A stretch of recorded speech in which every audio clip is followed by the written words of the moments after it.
শুভ সকাল বন্ধুরা, কেমন আছো? আশা করি সকলে ভালো আছো, সুস্থ আছো। তোমাদের আশীর্বাদে আমিও ভালো আছি, সুস্থ আছি। ওয়াই নুরি ব্লগস চ্যানেলে তোমাদের সকলকে স্বাগত জানিয়ে আবারও একটা সুন্দর ভিডিও নিয়ে চলে আসলাম। আশা করি তোমাদের ভালো লাগবে। আর আজকের ভিডিওটা সকাল থেকেই শুরু করছি। আর ঈদ হয়ে গেছে, ঈদের পরে যেন একটু শরীরটা অসুস্থই মতন লাগছে, কারণ অনেক খাটাখাটনি হয়ে গেছে। তো দেখো, আজকে যেহেতু সোমবার, তো 9 তারিখ, আর ছেলেদের স্কুল খুলে গেছে আজকে থেকে। গরমের ছুটি, মানে ছুটি ছিল এতদিন, তো খুলে গেছে স্কুল। ও স্কুলে যাওয়ার জন্য রেডি হচ্ছে, বই টই গুছিয়ে নিচ্ছে।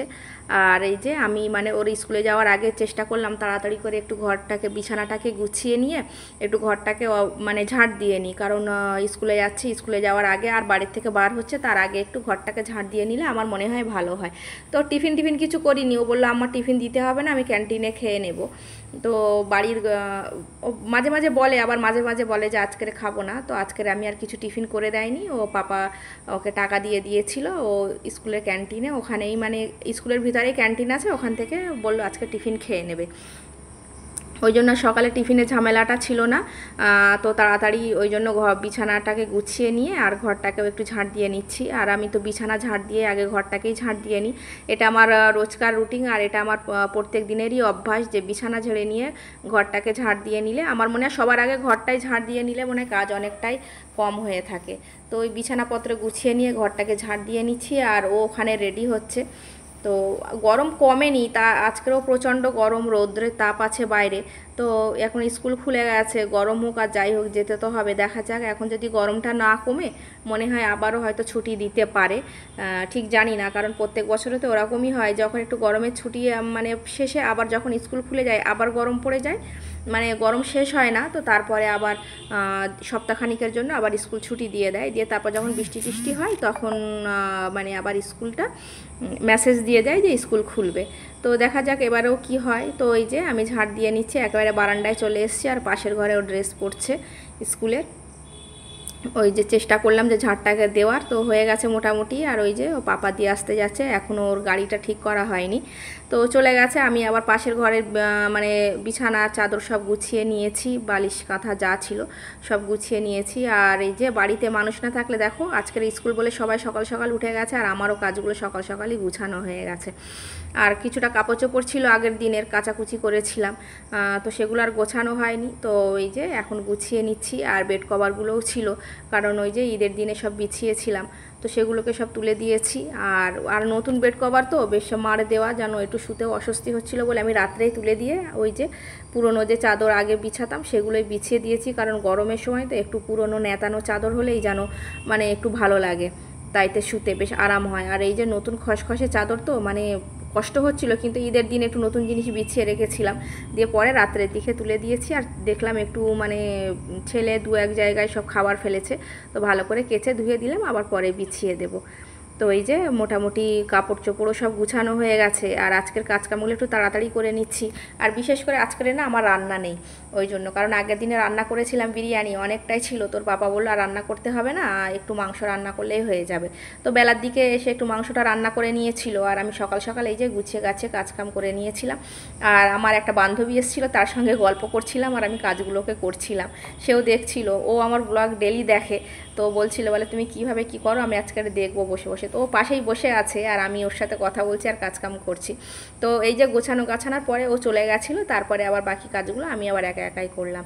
তো আর বাসনপত্রগুলো মাজতে চলে আসলাম রান্নাঘরে। আর রান্নাঘরটা আগে মুছে পরিষ্কার করে নিয়েছিলাম, গ্যাসের জায়গা টায়গা। বাসনপত্র বেশি ছিল না, কারণ ওই যে বিরিয়ানি নিয়ে এসেছিলো আর কিছুটা কাগজের প্লেট কিনে নিয়ে এসেছিলো। তো ওই যে কোরবানির দিনে অনেকটাই কাজ খাটাখাটনি হয়ে গেছিলো, তো ওই জন্য আর ভালো লাগছিল না বলে অনেকটাই বাসনপত্র, আবার খাওয়া দাওয়া হবে। ওই জন্য পাপা বললো যে কাগজের প্লেটে খাওয়া দাওয়া হোক, দুদিন একটু সুস্থ হয়ে নাও তারপরে আবার। তো কাগজের প্লেটে আমরা খেয়েছি, মেয়েটাকে তার কাগজের প্লেটে দিতে পারি না, ওর জন্য সব প্লেট বাসন বার করা ছিল।